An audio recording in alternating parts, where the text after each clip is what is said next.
All right, welcome to the oldest Lord of the Rings Oh, don't. podcast. Don't Ancient. start there. The You know what?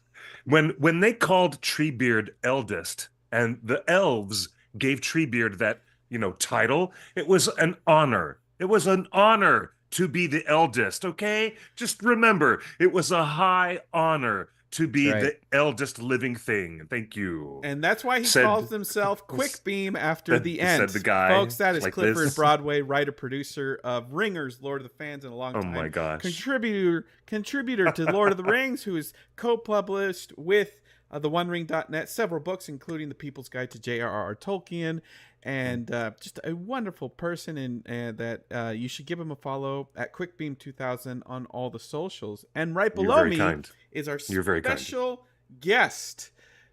This is the man, Matt, Nerd of the Rings, who crossed the 1 million mile mark. Well, That's right. not miles, Miles? but people.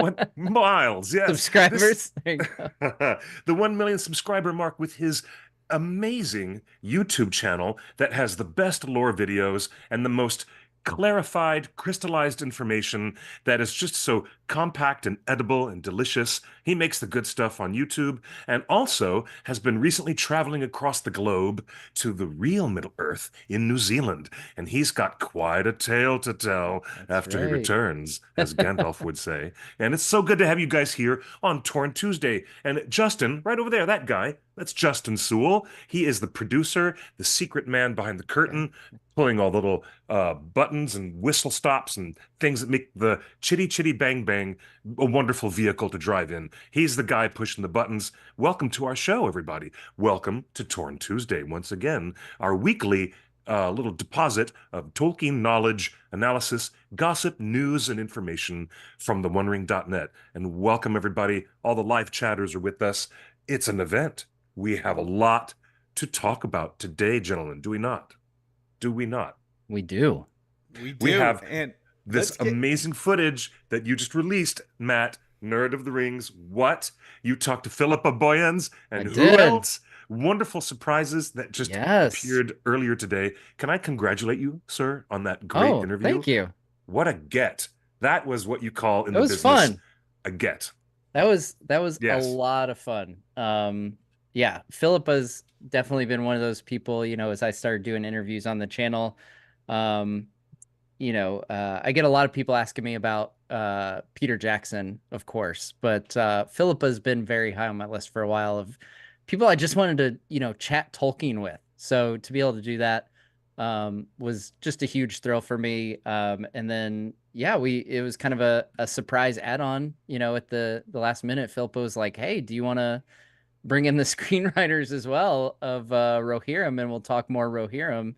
And I was like, yeah, let's do that. So we got to talk with Phoebe Gittins and Arty Papageorgiou, and I think they didn't realize until after the fact, but that was actually their first interview. So that's the first time they've talked about this movie at all. The screenwriters. You're kidding. Of the show. It was their debut. It wow. was, yeah. How crazy is that? But yeah, it was a great time. We talked a lot more than I thought we were going to. I went in thinking, maybe we talk for 20 minutes, 30 minutes. Next thing I know, we've recorded for, close to an hour and a half. And it was great. It was some great conversation. And some great insight into the movie that I didn't expect us to go that deep into the movie, but I'm sure we'll be getting into that shortly. Yeah, I was delighted. I was so delighted. You guys hit so many points. You asked her so many great questions, and the energy, the intellectual energy in the interview was great. Great stuff. Congratulations on getting that. It was great. I feel like Justin. I feel like I need to set this up because every time I post about War of the Rohirrim on our Facebook and on our socials, there's at least a quarter of the comments are always like, "What?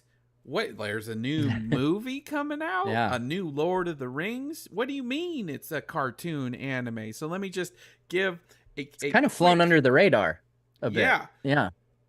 So not around in the in the back 60 acres of our ranch. That's all we know. We're raising those animals ourselves here, but the other people in the front 40 acres, they don't know what's going on, maybe.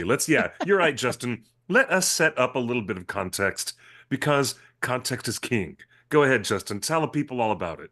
All right, folks. So War of the Rohirrim is a movie that was greenlit during the pandemic, when everything was all the studios were like, how do we make movies during a pandemic? And everyone said, well, animation, because everybody can draw at home. So Warner Brothers greenlit this new animated feature film, War of the Rohirrim. They brought in one of their senior animation executives that has worked on everything from Rick and Morty to the Blade Runner, Black Lotus, and he is responsible for much of the anime coming into America over the last 20 years. Jason DeMarco helped create Adult Swim and its anime Saturday Nights. So he is one of the leading people in the war in America when it comes to bringing anime to America. And then Warner Brothers reached out to Philippa Boyens, the Oscar-winning producer and writer of Lord of the Rings and The Hobbit, and said, "Hey, why don't we get this going?" So there was a big announcement in 2021 that this was happening. This is a photo from last summer where we had one of our spies were at an animation fest in France.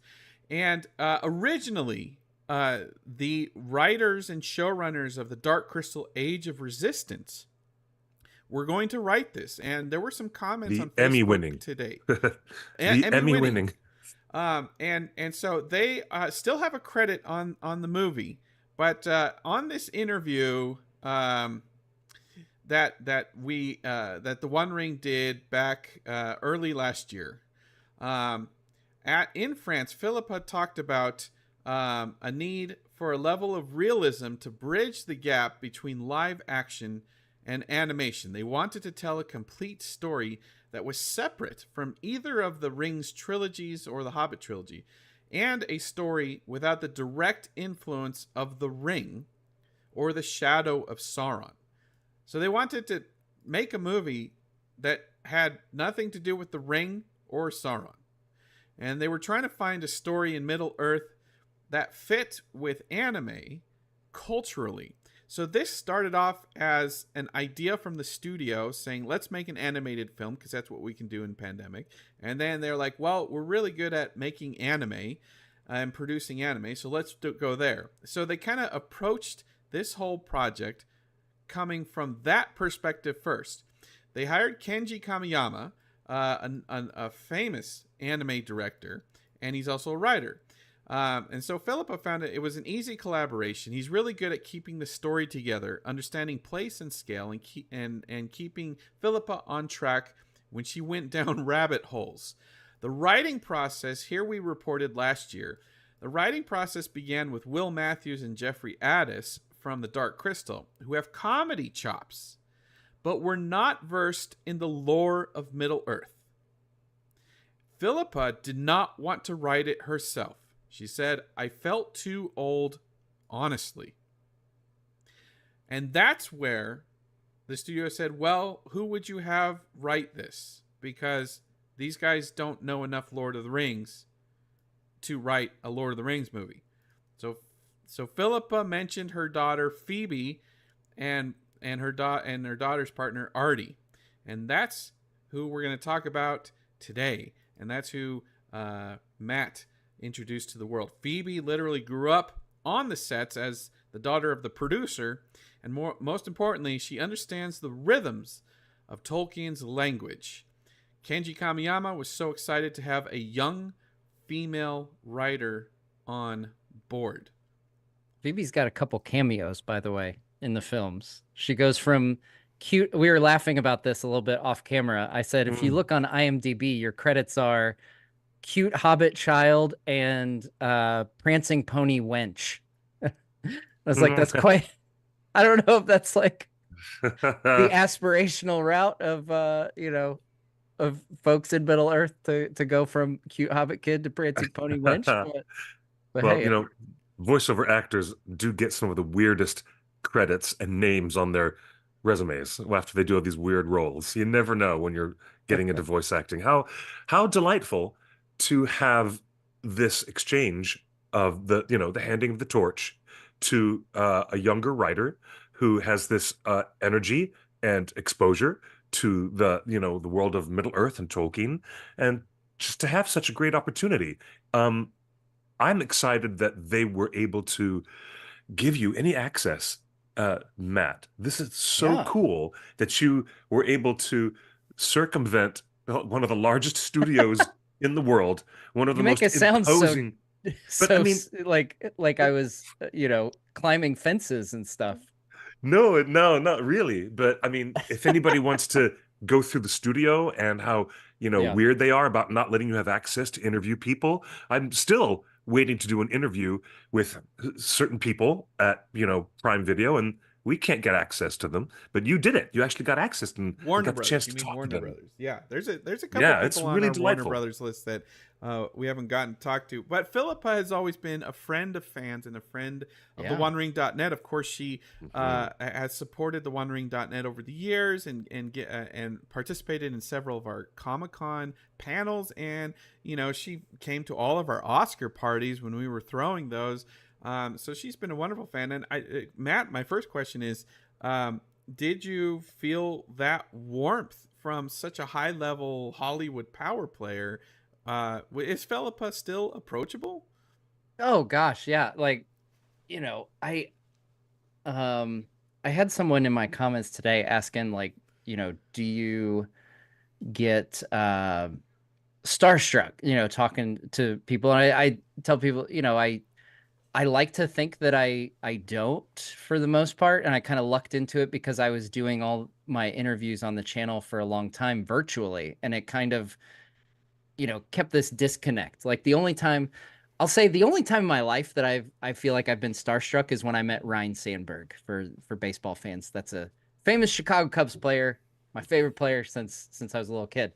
That's the only time, but no, I wasn't sure what to expect, and just right from the get-go, Philippa came in and said hi. We introduced ourselves, and she said it was nice to meet you, and we started chit-chatting a little bit, and then got to the interview. And the thing that honestly, and everyone down in New Zealand, like all these folks at Weta, like it goes for all of them, they are so welcoming of the fans, and they have such a deep appreciation of the fandom, that I feel like is something you can't fake. Like I like to think that I would pick up on that if that was the case over 5 days of being in Wellington there.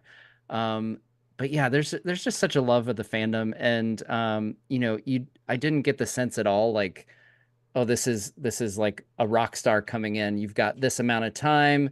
My assistant's gonna pull me out like as soon as the 20 minutes is up or whatever. I went in thinking, maybe we'll get to talk to Philippa for like a half hour if we're lucky. Next thing I know, it's an hour and a half later. We finish the interview, and Philippa goes, well, would you like to have a look around? We're there at Park Road Post. And I'm like, yeah, that sounds great. And then she spent like the next half hour showing us around Park Road Post. So we got to see some of the facilities there. Wow. Met Mike Hedges, great guy who worked on the Middle Earth films, and got to see some of the sound mixing, like theater space where James Cameron and Peter Jackson have mixed their, worked on the mixes for their films. It was just really cool. Wow. And they just, there was no rush, no rush off, to put us behind them, so to speak. They just really enjoyed spending time with them, and had a great time, and obviously a great conversation as well. There's a good comment on Facebook. Thank you, Daniel. And I want to turn this into a question for you, Matt. Daniel says, hey, boys, hope you're all doing well. Great interview, Nerd of the Rings. Next time you're in the position, you've got to ask the writers if they have noticed any of their lines or script devices copied in other movies after the trilogy came out. That would have been a great question. Like if they've watched a movie in the past, 20 years and been like, hey, that's kind of like how we did that one thing. Right. Yeah. That would be interesting. It's kind of interesting, you know, because we talked a little bit in the interview about, you know, not wanting to hit the same beats that you hit in Lord of the Rings, especially because that's where the Rohirrim show up, you know, like there's things that are familiar. We had this great little chat about things that are familiar. Like we're seeing Edoras, we're seeing all these familiar locations, but you're not going to repeat the stuff with Helm that you did with Theoden. Like they're very different kings, they're very different characters. And so I got the sense that they were definitely conscious of, you know, we're not here to retread old ground. Like this is a new story. And there's a lot of new compelling things, which folks from the fans of the books will no doubt know that there is some really compelling drama in this story.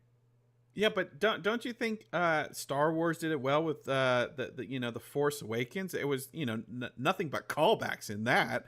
It felt I rather, okay, so of the sequels, Force Awakens is my favorite, and like yes, there's a lot of callbacks and similarities, and at that point, like I didn't care. I was like in the theater, I was like, this is fun, you know. So yeah, Did you get the sense, it's not as good as the talking originals. To the writers and Philippa, that they have fun and storytelling kind of at the forefront, not just like, you know, fidelity to Tolkien, or, you know, trying to get their, you know, script on paper, but they actually want to make something visually impressive and just fun to watch? They had a lot of great things to say about the director Kenji Kamiyama. You know, because I did not see, you know, people have asked me to, like, did you see, you know, footage, or, you know, someone asked me if I saw the film. I was like, no, they did not. That would have been amazing. I'm sure in their screening rooms there, it would have been quite the experience to sit down and watch the film. But no, I did not see the film. But yeah, it was interesting, you know, talking to them, because they're primarily focused on the story. But Phoebe at one point in the interview says something about, because I asked about, you know, how do you go about making it feel like it's cut from the same cloth as Lord of the Rings, so we feel at home in Middle Earth? And she had a, you know, great response. There's so many people involved.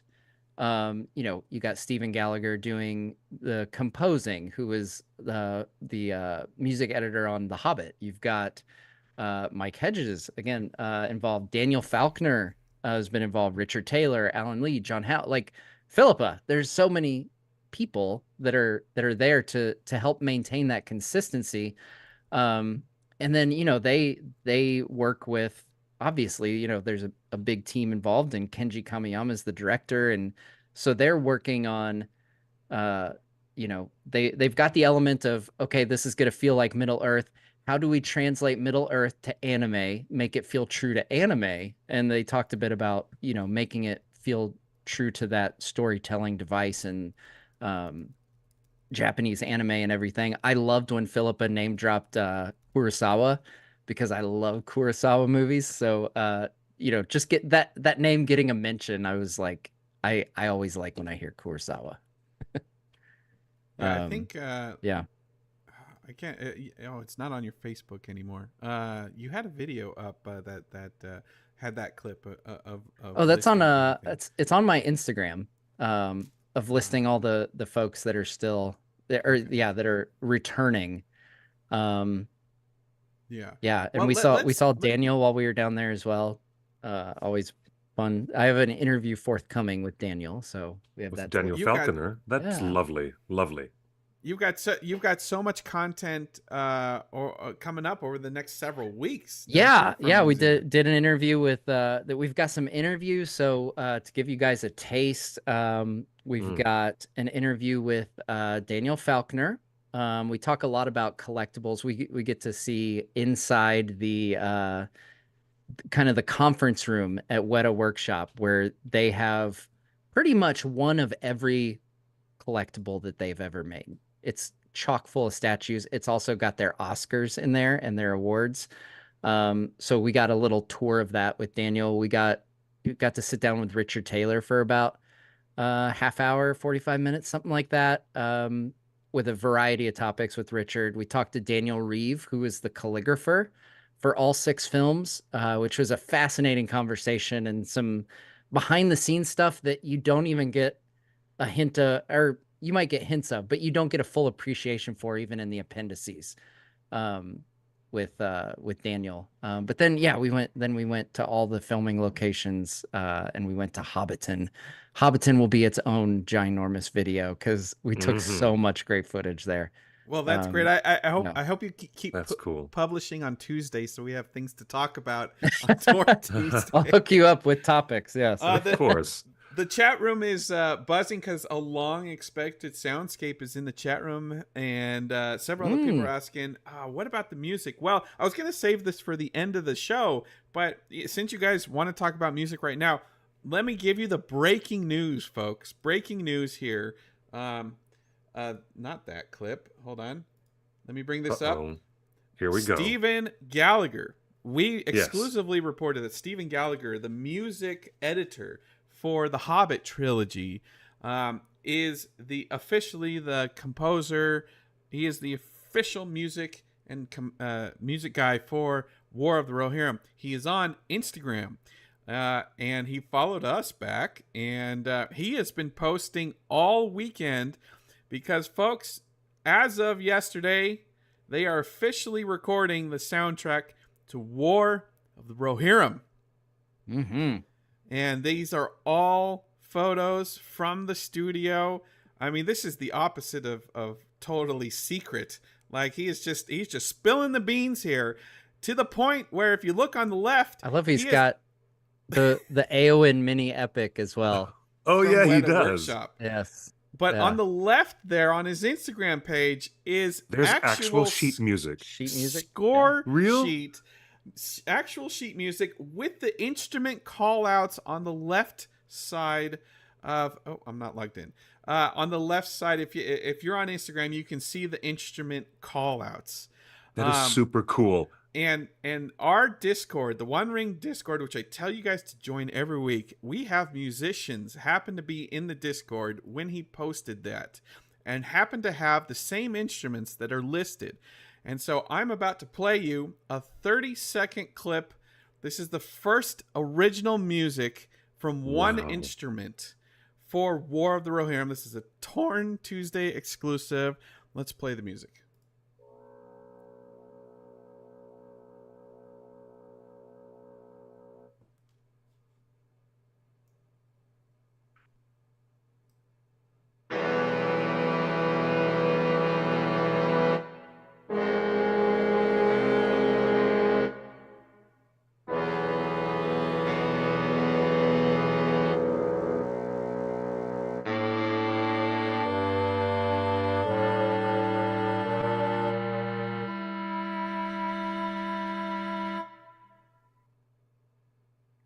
There it is, folks. That is your exclusive. Matt, Cliff, do you want to comment on that? Whoa. Okay. That's ingenious that somebody was available in our Discord that fast to immediately get their instrument and record that. It is obviously an incomplete piece, but I recognize movie music and the idioms of music scoring that are in play. I recognize what is in play, and this kind of setup, this emotional background music setting up some kind of dark, dramatic uncomfortableness that's about to be cinematically revealed. That's really cool. That's super cool, by the way. It might not sound like much right now, but backed up with other instruments, those chord structures are as ominous and foreboding as one could get. Matt, does that music match up? Oh, we're bringing him back right now. Wait, the Matt chat room is about to come right back. The chat room is loving it. Sorry about that, guys. I dropped out there. I missed the audio.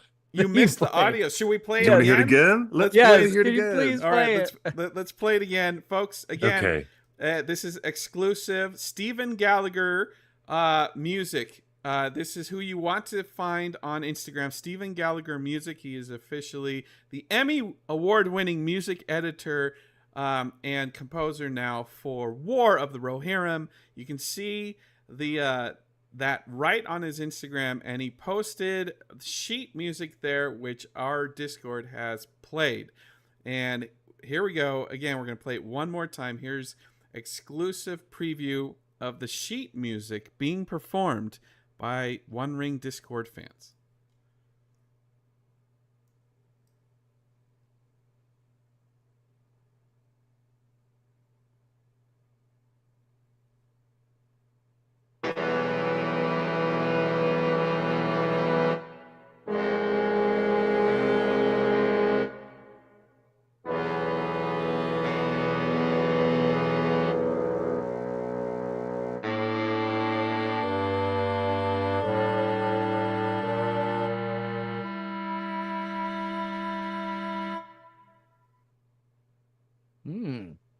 So did you guys say what instruments were used on that?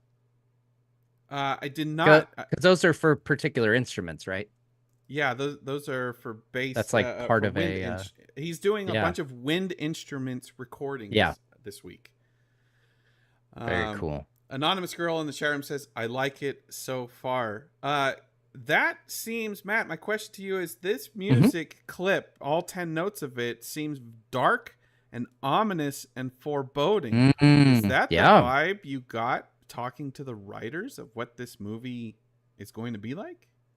Well, there was a great quote that, Philippa has about, and I think this might have been one of the ones that I released early on Twitter, that there's, there is a lot of darkness in this tale. And I mean, you've got Helm, who is driven mad with grief.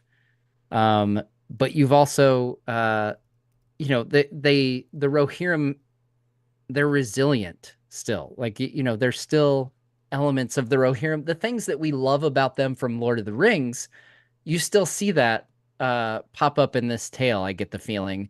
And yes, there's going to be some darkness, and there's going to be some bad things happen 100%.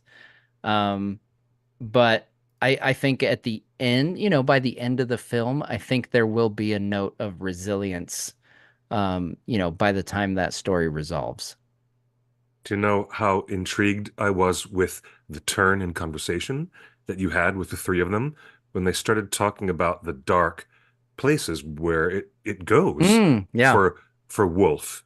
Yeah. And then they really wanted, and you guys actually were looking at each other going, holy cow, yeah, we're going to go to some places. And they were, in terms of this just being their first interview and being able to talk to anyone outside of the production about what they're excited about, that was really cool. When I saw the lights go on, there were light bulbs going off everywhere near the end when you guys started talking about Wolf and some of the choices of these characters that are so different from one another and result in such tragic results. Yeah. I just loved that you guys got there with your talk together with Matt. That was good stuff. Yeah. I honestly, because I did, send him some of the questions that I was thinking of asking ahead of time, so they could, have a think over it. And, if there was things that they couldn't answer, then, I could come up with different questions, because that's always helpful instead of being on camera and them saying, I can't answer that. But they didn't turn down a single question that I sent, actually.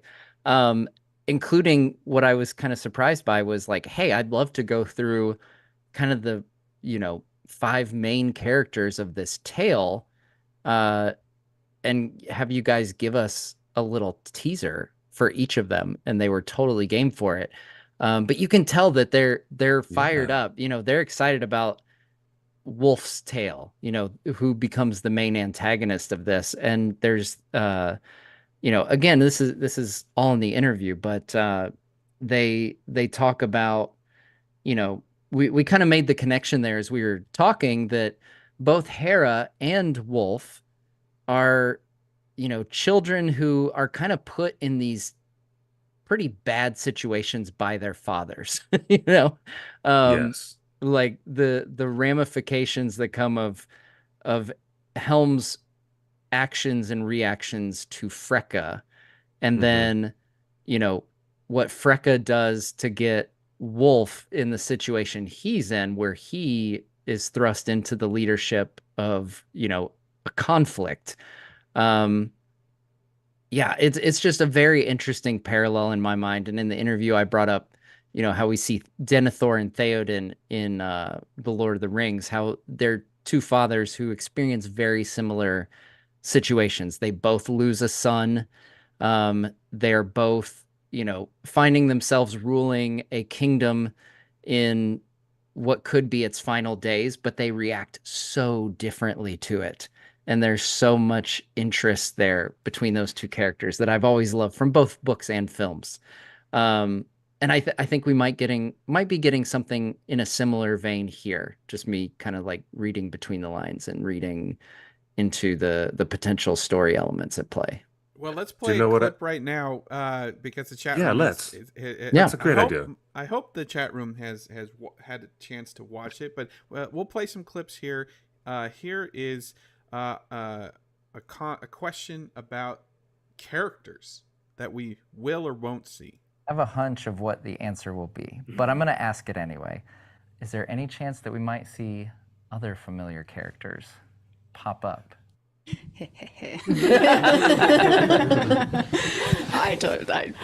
Maybe any. You can't confirm nor deny. Cannot confirm nor deny. Or deny. Okay, fair enough. I've just, you know, we nerds, we look at timelines, we see when, you know, I think certain characters show up. No one inappropriate who shouldn't be there. Yeah. That's a huge thing. There you go. Well, yeah. The chat I love room... that answer. Nobody that shouldn't be there. Do you know why that felt kind of pointed? I love that response too. But gentlemen, I think we should all agree that was a rather pointed response, wasn't it? Explain. Because of the environment we're in. It's just the conversations we've had. I don't know what you're talking about, Cliff. I think she's just being honest, saying, you know, to give us. She's just giving us a hint, like, you know, we're not going to have, you know, Denethor's not going to show up in, you know, 200 years before. You know, it is what it is. Well, yeah, that's right. Yeah. Denethor's not going to show up hundreds of years when he's not really there. I get. All right, we're not going to make any more cheap illusions. I'm just going to say that was a great answer. It was a great answer. I don't think and I'm joking around with you a bit, but I don't think that was a, you know, people in the chat are saying, you know, that was a dig and stuff. I don't at all think that it wasn't a dig. I don't think that it's like, it's not something that is on their radar. Like you don't look at, you know, what other people are doing. You're focused on what you're doing. That's true. You know, that's true. There's no added context really. I'm just making the joke about it. I mean, as fans, of course, that's not what they're thinking. We can certainly have an appreciation for that element. Well, Matt, let's tell the truth, okay? When the cameras were off, and you turned the cameras off, and you said, "Hey, thank you," and you took their mics away. Did you ask them the question again? Did they give you a different answer? Can you confirm whether a wizard will show up or anything? What's your vibe? What's my vibe? Yes. I was not given any confirmation. Okay. So like right. I can speculate with you guys. Like that's all it'll be is speculation. I have no inside information on like actual cameos. I have two characters that I would love to see pop up personally. But yeah, I have no hidden knowledge there. Well, let me bring up this other clip because you asked about characters and they say, can't say anything, blah, blah, blah. But earlier in the chat, in the interview, you asked about creatures and she has a completely different answer. And let's play the Well, it's a different question, Justin. That's how it works. What do you mean it's a different? What you're asking about creatures? Yeah, it's okay. Play the clip. Roll clip.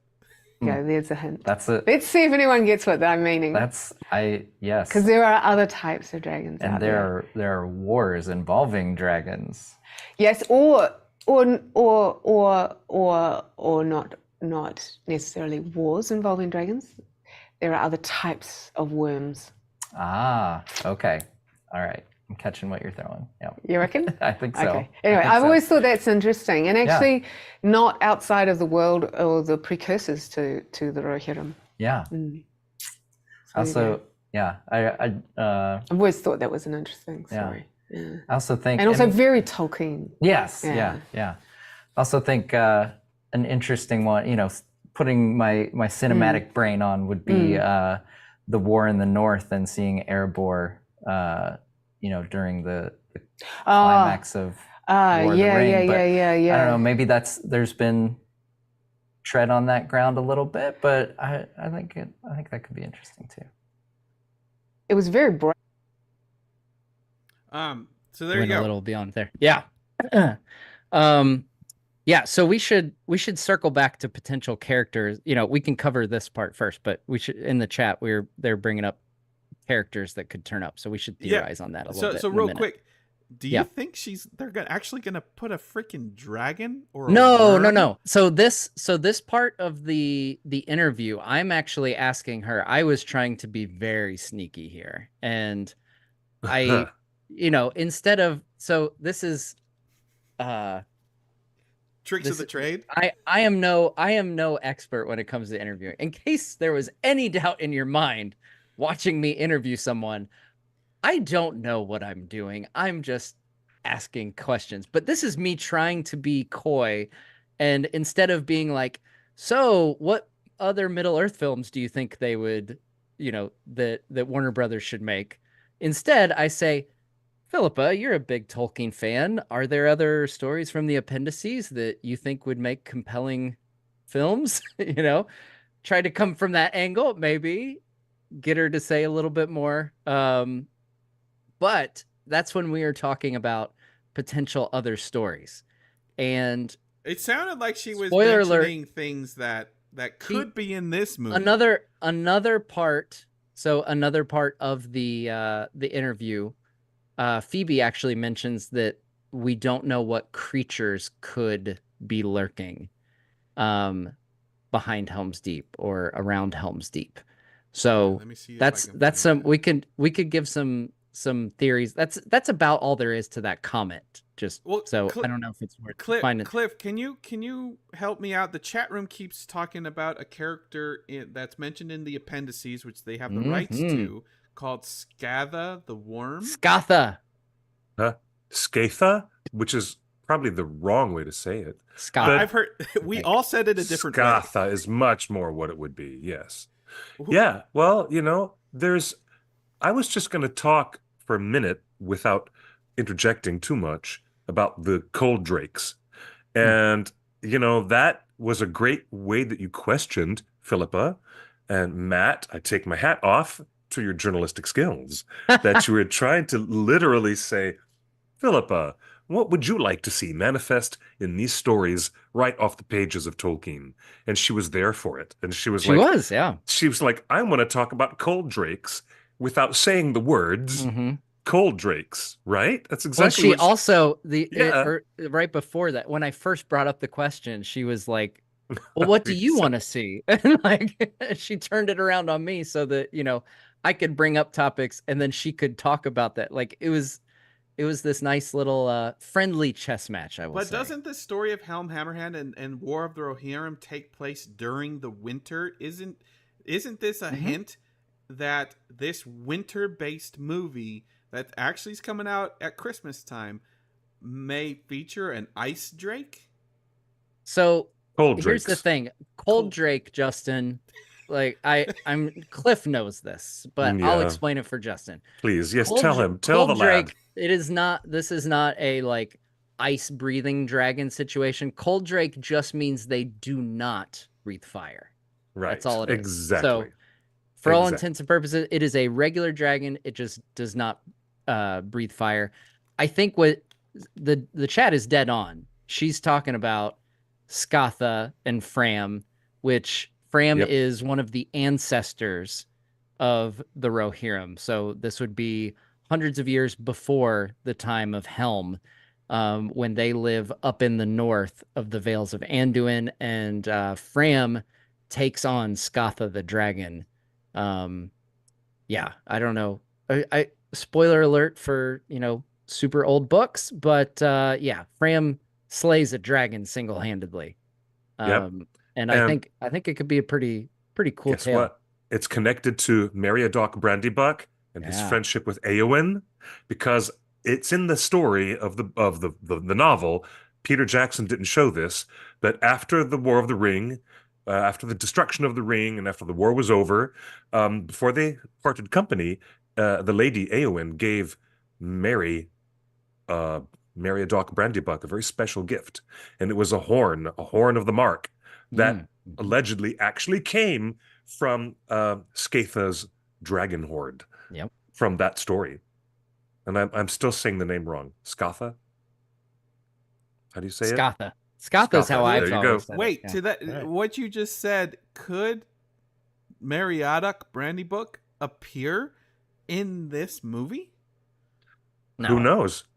I Why doubt. would I they? mean, Why would they have an yeah. epilogue just to show Éowyn giving a horn to him? It's not about the dragon's treasure. This No. movie is about other characters and other situations. That doesn't. But it's nice to see Philippa mentally in the space, as she revealed that she's in that space of thinking about that character, that dragon, and its connection to the Rohirrim of the past. That's cool. That's really cool when you think about it. All So right, yeah, I mean that's definitely a, who knows, like whether, if they're thinking future anime, like if this goes really well, maybe that's an anime that could be a companion piece. Like they said that, the Rohirrim and the warrior culture of the Rohirrim fits well with anime and, Japanese culture. So maybe they do like a little anthology series of films here where it's the history of the Rohirrim. Could be kind of cool. To be clear, I think this is intentionally meant to be a one-off, and I think the story lends to that. I think I found a clip where they talk about how this is kind of a horror film, which kind of we should talk about characters though. We glazed over the characters. Oh, so okay. I want to hear Cliff's theories on who canon characters who you think or hope will show up, and I'll share mine as well. But you can go first.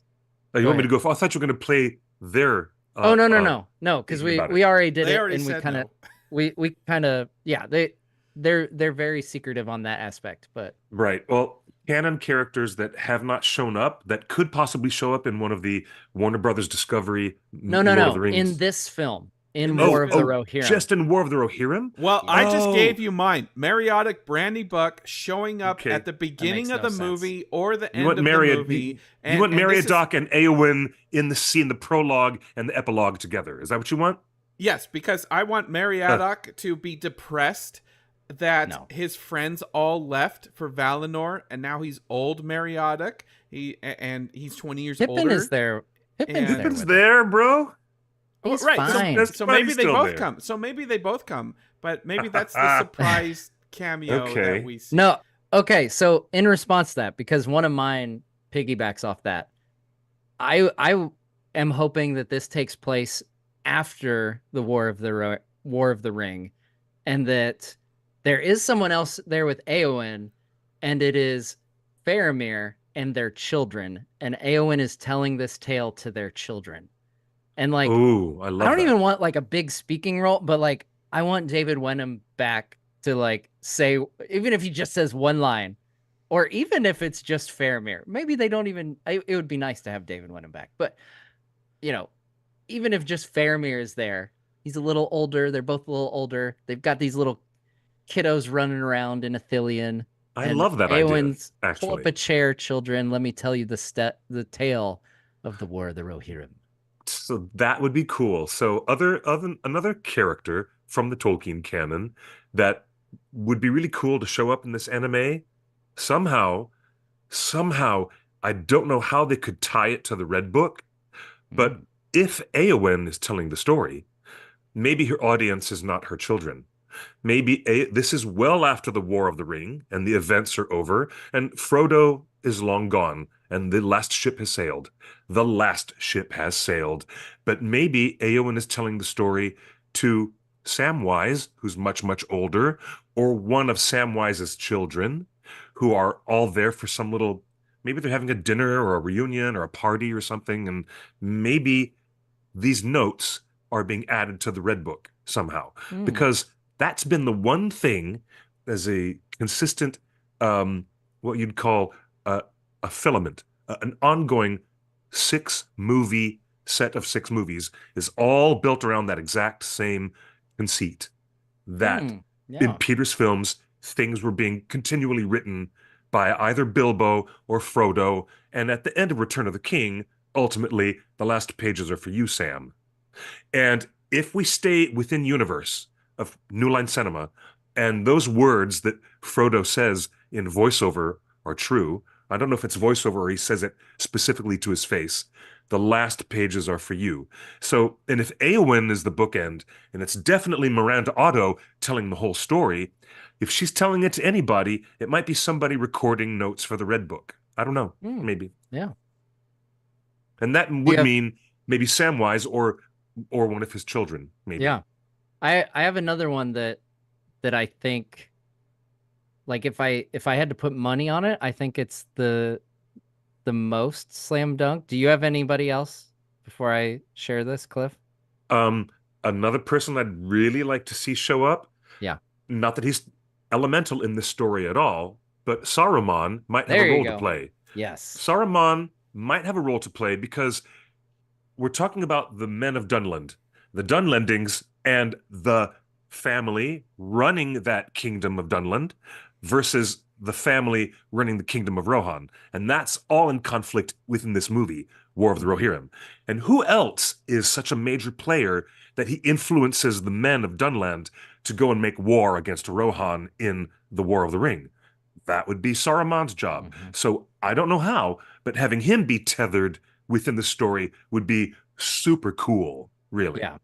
If it were me, like, I would just go with, essentially what I think the natural way to do it would be kind of how it happens in the books, where Saruman showing up is kind of like an epilogue to the tale. Like, we've got Rohan has just, survived this dreadful war with the Dunlendings, and then Saruman comes in, like, oh, I will take up residence in Isengard to be an ally on your northern border, to help protect you or whatever. And maybe there's some ominousness. Was it one of the last kings of Gondor, or was it one of the first stewards that gave the Tower of Orthanc to Saruman's possession? It is one of these stewards, but he comes in the aftermath of this tale during Freyalof's rule. So Freyalof, nephew, again, spoilers, guys, sorry. Yeah, spoilers. But Freyalof, nephew of Helm, is who ends up being king after all this is said and done. And Freyalof is one who welcomes an ally on their northern border. When Saruman shows up at his coronation, I believe it says in the appendices that Saruman shows up at Freyalof's coronation. What? No, I'm going to get my book right now. Sure. You off the shelf, and I'm going to go look and see if that's. Hold on, I got to look at that. I am pretty sure it's at his coronation. I like this idea. And if it's in the book, that's even better. But I don't like the chat room poo-pooing all of my great ideas. Why don't you want to see any hobbits in the War of the Rohirrim? Hey, well, Cliff's getting Have you ever stopped to think, Justin, that maybe if your ideas get a lot of poo-pooing, that they might not be categorized as great ideas? Well, let's talk about great ideas. And so I have pulled up our report from last year, and where we have a full description of the opening scene of the movie. And so we don't have any visuals to show you, but let me read from our exclusive report of what the opening of the movie is. The movie begins with a voiceover from Éowyn, played by Miranda Otto. She talks about Hera. how she is a rebellious child. Now is she is not named in the old tales. We got to see a rough cut of this beginning with a combination of CG models and hand-drawn animation. Hera rides across the plains, rides to the top of a bluff, tosses a huge hunk of meat into the air where it is snatched by a giant eagle. She almost touches the eagle, but it flies away before she can reach it. That is the intro shot to the whole movie, and Howard Shore's Rohan music plays as the title comes in. Can't go wrong with Howard Shore's Rohan music. I found that clip. I found that exact quote, Cliff. If you would like, I can share. So, yes, here it is. It's on page 348.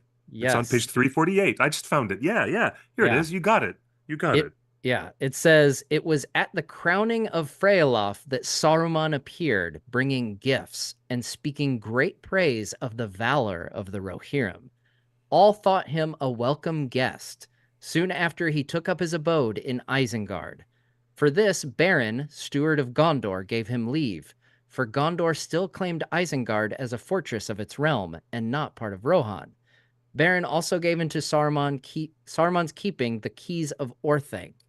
That tower no enemy had been able to harm or enter." Yes. So there you go. And that's great stuff. Exactly. It's right here, right in front of us.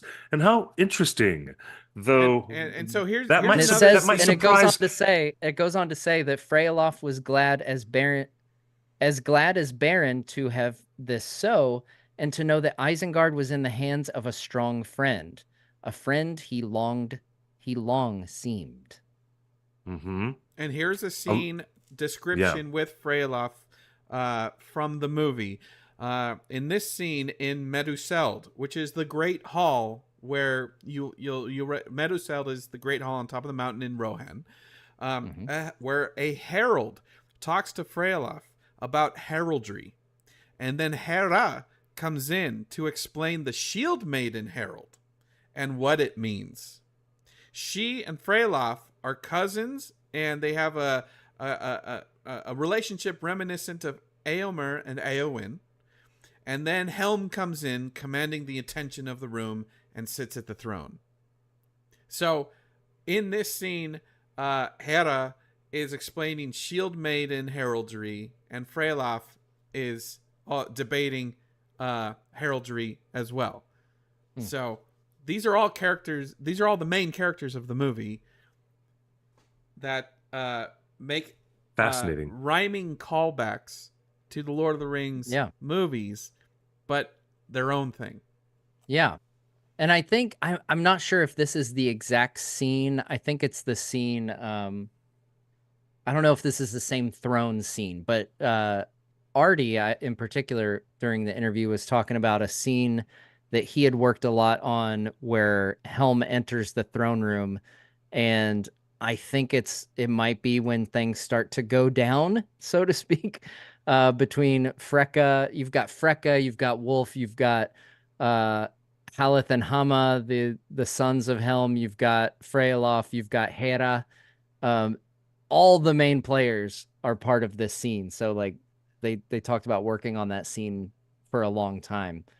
Yeah. All right, let's play. I'm fascinated by their conversation with you about this. And think about this, Justin and Matt. I think everyone might agree that the hardcore fans are going to immediately be delighted when Saruman shows up at the very, very end of the story. Like, wow. But the casual fans who don't really know the granular details of the appendix are all going to be shell-shocked when Saruman shows up. And that's going to just blow everyone away. It's going to be so cool. That could be a fun reaction, to be in a theater full of people. Yeah. And to like see how many people don't have any idea. And then, there will be like a close up on a pair of white shoed feet walking in, and then all of a sudden it's revealed to be Saruman or something. Who are they going to have come? Maybe the guy who had done Count Dooku. Dooku in the Clone Wars. Yeah. That actor should come in and do Christopher Lee's voice for this show. It's going to be to so cool. Yeah. I expect to hear a mixture okay with of an gasps AI, and... No, stop it, Justin. Stop it. You guys never liked my ideas. Stop it. All right, well, let's go to clip. Stop having bad ones. Just roll the beautiful bean footage. Set the stage for the unfolding of a lot of tragic events. Yeah. But I find one of the most redeeming qualities of Helm in the film is his love for his children. Sounds a bit cheesy, but some of my favorite parts of the storytelling is the relationship between Helm and Hera. And there's a lot of tension, a lot of conflict there, but at the heart there is like this deep father-daughter bond. And those moments I found them really special, writing on those and working on those, and that's one of my favorite things about him is just this love for his children. It's so nice. I mean, overall, it's what's interesting to think about sort of a film about choices and consequences, really. Not just Helm in terms of, I mean, it's no spoiler, but the way he deals with Freka, but also what we did with Wolf. Yeah, I think that was, if we're talking about sort of pulling threads and from what's in the appendix. That was also quite a fun task, sort of looking at Wolf and seeing sort of what position his father's actions put him in, and then how he reacts to them, and then he gets himself in deep. Yes. and how he has to try and get out of that, or does he double down? And those were decisions that we had a lot of fun delving into and trying to sort of broaden and deepen his character through that I guess journey. Yeah, he was, I found, quite a complex character, really, because it's interesting with his setup, because I think you were saying, Phil, it's like after the beginning he kind of is left with this quite righteous anger in a way. This horrible event takes place, but really, so it's about his choices from that point on that we found really interesting, and how do we sort of deliver him to a place that Kamiyama wanted him at the end of the film. And that was a really fun journey to try and take him on and figure out how to do that. Kamiyama really... It's amazing how much she sounds like her mom, because when her mom is speaking 20 years ago on these Blu-ray extras saying, we really needed to consider how we deliver this character to this point in the story and have it be truthful and realistic and make sense for Tolkien. And there's Phoebe, just like her Oscar-winning mom, saying, my consideration is how we live and breathe in the mental space of these characters long enough to realistically deliver them to a place in the story. She's actually speaking with the greatest sensibilities that her mom has shown that was so successful for her work in the previous films. It's really wonderful to hear that. It's wonderful, really. The other thing that I took from that clip is a more meta, kind of bigger picture thing. Is if you're people like people have been asking what happened to the Dark Crystal writers, and we explained it at the top of the show, that they didn't know Lord of the Rings, so why were they writing it?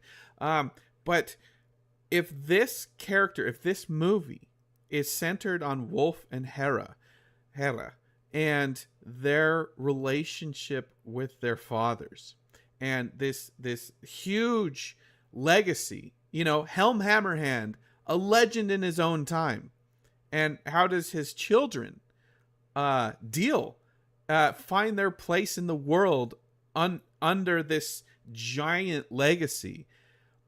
And all I could see right there at the table is the same, a similar person. Phoebe, the daughter of a record Oscar-winning, most Oscars of all time, most nominated film ever, $6 billion at the box office, producer, writer, mother. This titan of industry, of the film industry, who did right by Tolkien by all measures. How did they you know, just the mentality she must have herself of like finding her place in the world, you know, under that legacy that everyone's trying to figure out in this new wave of Tolkien adaptations. How, you know, how do you deal with that huge legacy that came before? There are parallels. I'm seeing parallels between. I don't know that that's like why or anything. Like no, it's not. I don't know. Why I mean, she it's was hired. Yeah, but it's I like can see it's a you know, it could inform. Maybe, yeah.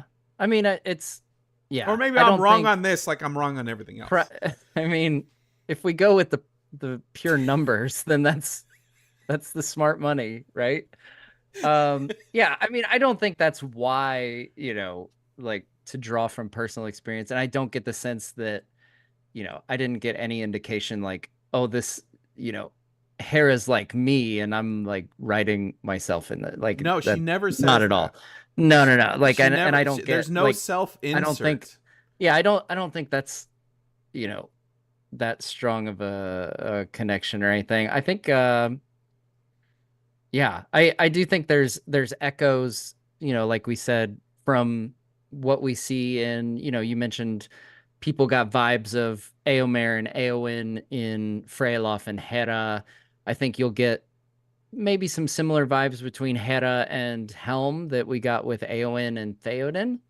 So yeah, I think there'll be, like you said, you know, there'll be echoes and some things that remind us of previous Rohirrim stories, but I don't think it'll be a one for one by any means. I think they're too cautious to fall into that, from the sense that I get anyway. Yes, fast forward very much a clip where they start talking about horror movies. Can I say something that I really enjoyed? Something that I thought was really cool that I had not considered when it comes to this story is that Philippa pointed out that Helm has not been a king for a long time. He's not like this king that's been ruling for 15, you know, like half his life, and he is, you know, just solidified in his position. And so, you know, the idea that there could be challenges to his authority, yeah, I think by the time of his death, I think he only rules for 18 years or something like that. So compared to a lot of the other kings of Rohan, it's a pretty short amount of time.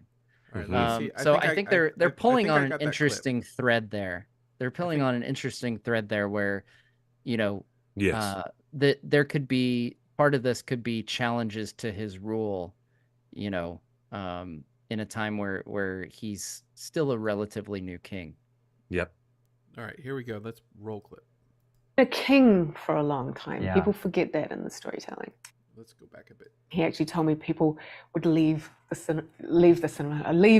theater in some moments. Wow. Yeah. Especially if he fixed his eye on them. Oh my goodness. So, but I did have some friends who saw that performance and they just raved about it. So he felt like a very, very natural fit to come to this. You know, he hasn't been king. He's been a warrior for a long time. He hasn't necessarily been a king for a long time. Yeah. People forget that in the storytelling. And he's what kind of mode is his head at? And what is he doing at the beginning? And the choices that he makes are so interesting. Yeah. And does he ever get a sense that he made the wrong choice, right? And then how does he try to redeem himself? Does he try to redeem himself? All of those sorts of things. I'm not telling you either. Yeah, right. I mean, you do when reading that story. You know, I can't help. Yeah, that's great insight. And yeah, Cliff. I love the. Oh, sorry. Go ahead. No, go ahead. I was just gonna say I love that. You know, she brought up. So for those curious, there was a stage performance that Brian Cox, she said, was famous for. It's called Titus Andronicus. And you know, she described a little bit of what that character is kind of like, and you know, how disturbing of a spiral that character goes through. And it seems very appropriate given what we know happens with Helm and his descent into, being driven mad by grief. It seems pretty promising. Like, I think everyone's been pretty pumped about the casting of Brian Cox anyway, but to know that he's got Succession. Yeah. Like he's in all kinds of stuff and he's great. But yeah, having this be like one of his signature roles that parallels so well with the story of Helm, makes me a bit more pumped for it. Here's another clip that I had pulled. Hold on. I did a super quick check. The cast listing on IMDb is growing almost every day, with actors and actresses who are doing voices adding themselves to the War of the Rohirrim. And much, much more is becoming clear just by doing a casual check of the page for War of the Rohirrim. And I'm looking for Corey Burton. Why am I looking for Corey Burton? Because we just had this conversation about Saruman, and that's the actor who did for many, many, many years the voice of Count Dooku on all the animated iterations in Clone Wars and more recently in Star Wars Visions. I see what you're doing. I see what you're doing. So I'm looking to see if Corey Burton is on the page. He's not there. He's not there. So whoever might be doing Saruman, if he shows up, it might be some other actor who we don't know yet. Well, and it might be such a small role that it's considered a cameo, and they might fly it under the radar, Or keep it secret. The studio. Matt, would you be obviously, interested in voicing a background character in this movie? Yeah. Why not? You and Cliff should ask. Of course. They might be well past that at this point. I don't know. They might be. They're still writing. They told you that they were writing. They're not. No. They were looking for a line. They were looking for background lines for background characters. That means they're probably doing ADR right now, and the casting process is long since done. It doesn't if they're hurt doing to ask. any ADR now, it doesn't hurt to ask. Well, guess what? Hey, universe, I'm asking on behalf of Matt, Nerd of the Rings, and on behalf of myself. Hello, universe. I've got my little microphone right here, and I would love to do some voices for the War of the Rohirrim. Please and thank you. Can you make the sound of a dying person, like starvation in the Hornburg? I think they call them hit sounds. No, don't talk. Just make the sound. Just make the sound, Cliff. Make the sound of someone dying. Yeah, this is your audition. Dying this is of your starvation. Audition. You're dying of starvation. Great. Here it goes. Okay. That was like video game death right there. That was fun. The most dramatic starvation. It was better than the Wilhelm scream. It differentiates itself from the Wilhelm scream. Okay. Oh, someone said. Someone I do not want to hear that. Saying, Peter overused it. He used it all the time. Peter is very guilty of using the Wilhelm scream. I got sick of it at one point. All right, the chat room is really giving sick you of lines. So just read the lines. All right, ready? To war. Go ahead, Matt. It's your audition now. No, it's your audition. It's my audition? You're the one pushing for it. To war! Okay. There you go. Ouch. I'm not quite dead. Ouch. Someone in the chat, sorry to switch gears, someone mentioned that Andy Serkis's wife is in this. Really? Okay. Now somebody got a job. I want one of those side jobs too. While they do research on that, let's play a clip about comparing to Lord of the Rings for some reason. I think that's my note on this. Let's play it. I don't know. I think there are lots and lots of interesting kind of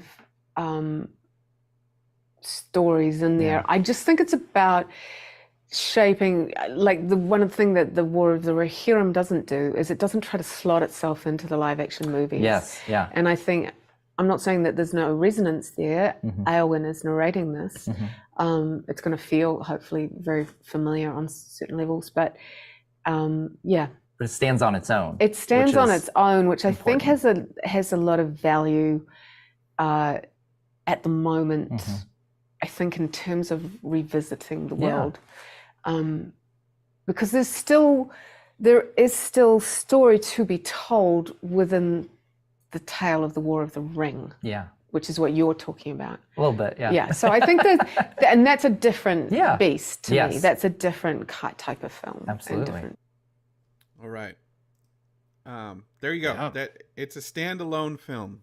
Standalone Complex is the Ghost in the Shell project that the director of Rohirrim worked on. So Kenji Kamiyama, yeah. There you go. Kamiyama. Yep. Do we have a trailer date yet, Cliff? Popular question, and all of us have settled on this. And this is just a stupid guess, but it's speculation. It makes the most sense amongst all the fans and conversation. And I think the conventional wisdom is what we should call it. It would be a big July San Diego Comic-Con trailer release. That's when it's going to happen. That's my guess. My theory is Warner Brothers has moved this to December. December is the new summer blockbuster. It's the winter blockbuster. They've put it in the same date that Star Wars sequels have come out. They put it in the same date that Avatar has come out. Big movies launch. What else has come out in December, Justin? Come on. All of Peter Jackson's 6 films. Right there, man. In Middle-earth. All Christmas movies. You go to Avatar and Star right? Wars. Yes, you can. That's the question that I've been asking all night, Justin. So I'm kidding. I'm kidding. This is a New Line Cinema movie. I think that the trailer will be attached to the next big New Line Cinema film, which is that trailer for that movie is attached to Dune that comes out this week. And that movie is Kevin Costner's new epic Western.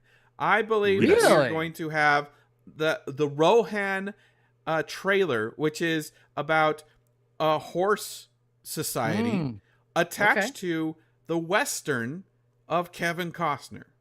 And that, I believe, is in June. That is my prediction. Oh, okay. Because they are both New Line Cinema movies. I would go watch that movie to go see the trailer and then gladly stick around for the movie because I bet it's going to be epic. It looks pretty epic. I'm really pleased that Mr. Costner has decided to go back to the American West, and which is its own mythology. I mean, I used to work at the Gene Autry Museum of the American West, and if you can imagine, folks, a cultural museum filled with arts and culture and beautiful things that represent the myth and the history of the American West, and compare them side by side. What Hollywood has always taught us about the American West versus what it really was. And it's amazing to see filmmakers like Clint Eastwood and Kevin Costner in that playground, because they are exceptional storytellers in that idiom. They really are. And I'm so down for that. I love Westerns. Love Westerns. Love it. But this is not just a Western. Wait, Rohirrim isn't a Western. Is it? Oh, well, let me ask you guys this. Is this the Western of Lord of the Rings films? No. No. No, I don't get it. No, I don't get that. What I get, this is more like a celebration. I will say, like, it's a celebration of animation. It's not about. I will say, like, there's not, if you really want to draw a line, like, there's a lot of similarities between Westerns and Japanese cinema, like especially samurai films and Westerns have a lot of similarities. So I don't know.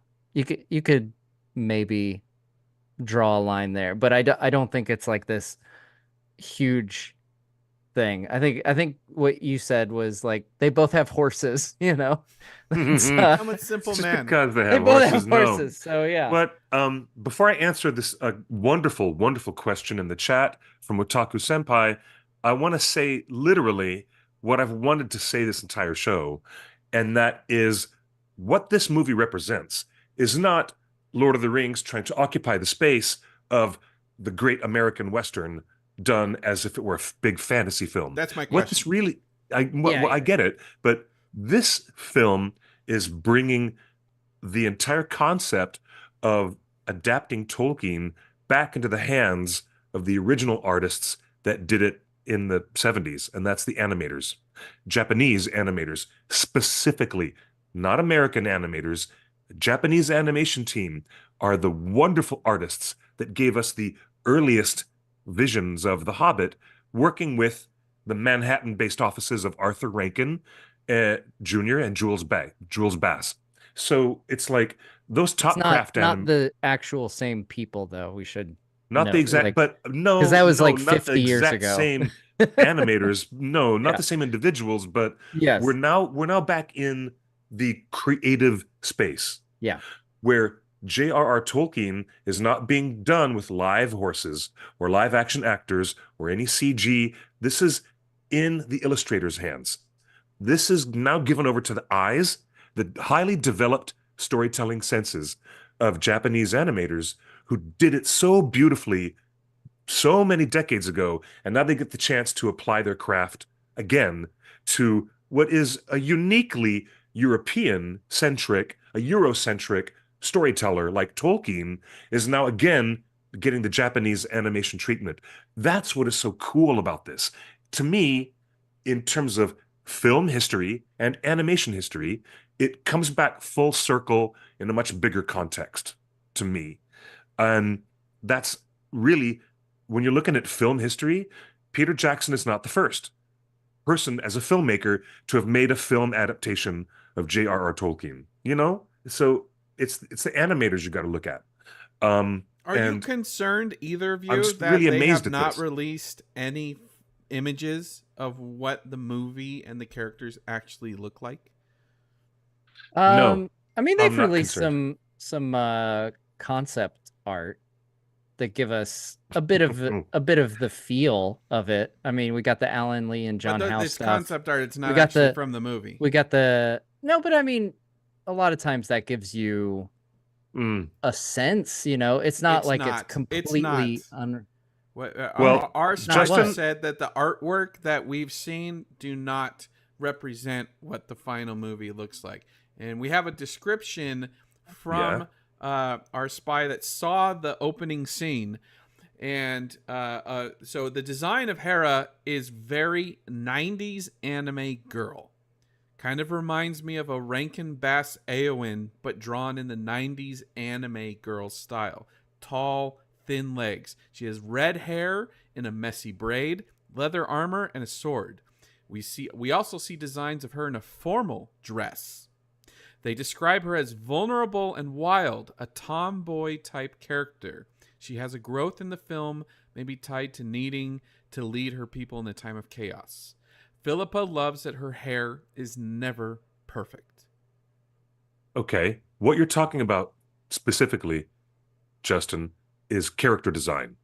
And let's just to rephrase your question, are we concerned that we haven't seen any artwork at all? Yeah, well, a couple of those background concept art pieces is a far, far cry from what you are asking about. You're talking about character design. And no, I'm not worried about that at all, that I haven't seen anything at all. I am waiting. Still early. Yeah. I'm waiting. I'm happy to wait.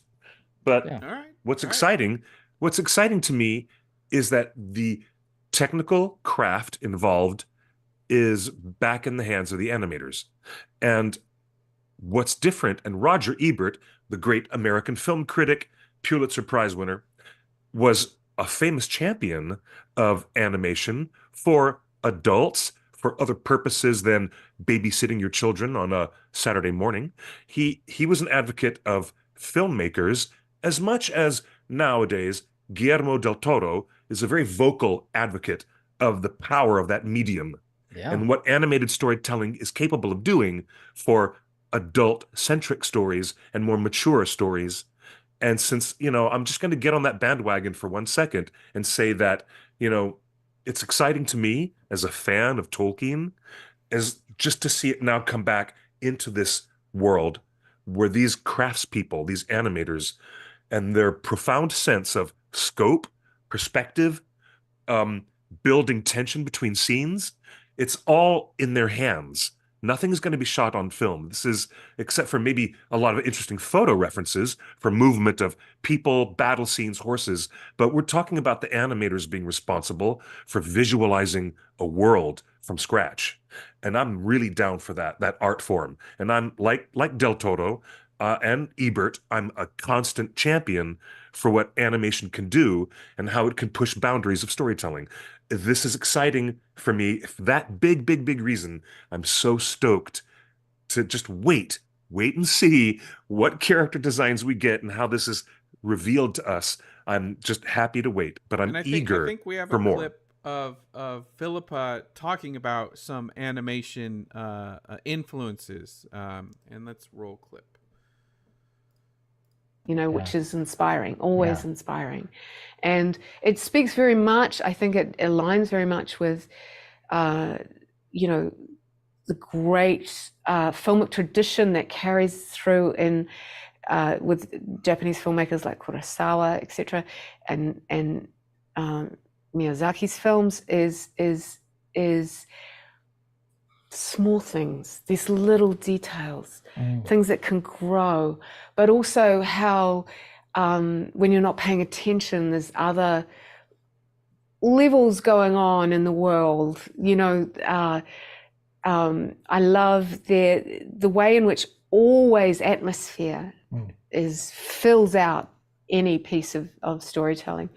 And so you have a tale in Helm he's not just a king, he's a man who loses so much and is driven mad by grief. Yes.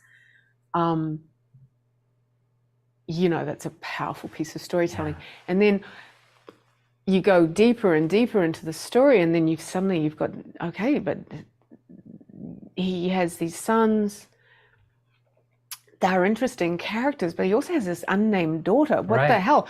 What was going on with her? Yeah. Because it actually kind of starts with her. Yeah. And Wolf, who becomes the antagonist in the story, is such an interesting character. Yeah. So, you know, once you started going into that story, you understood that there was a lot in there just on that level about a people tearing themselves apart. But then we haven't let the outer world of Middle-earth slip away completely, because it is set against the backdrop of a lot of interesting things that are also going on in Middle-earth. Cliff, your response to finally hearing Miyazaki out of Philippa's mouth. Squee. I mean, like any fanboy, what else am I going to say? But squee, hey, I'm totally down for a person involved in doing an animated adaptation of J.R.R. Tolkien being really well versed in Japanese cinema, Japanese filmmakers, both live action and animated. And she mentions the two greatest legendary filmmakers in all the history of Japanese cinema. Yeah. She named them both by name. And I'm delighted that Philippa and Phoebe and the other gentleman's name, Andy? Arty. Arty, excuse me, Arty.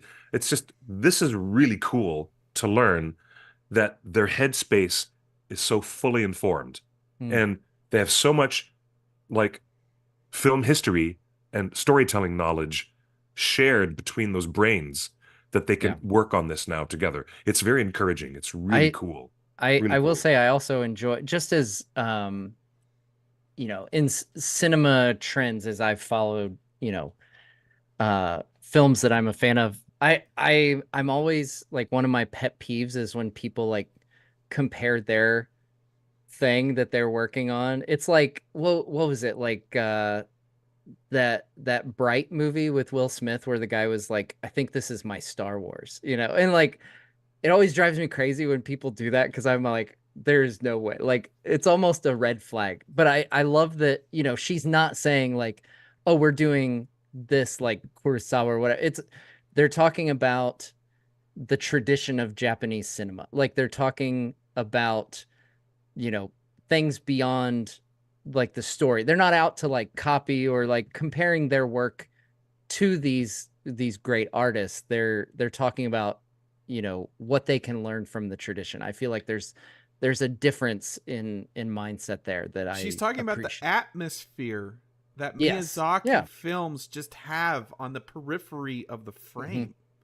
Yeah, well, Roger Ebert often wrote about that aspect as well, that you have an animation team spending a lot of time drawing a lot of little details that are moving around in the smallest corners of the frame, and it's not even the main action that is front and center of the narrative.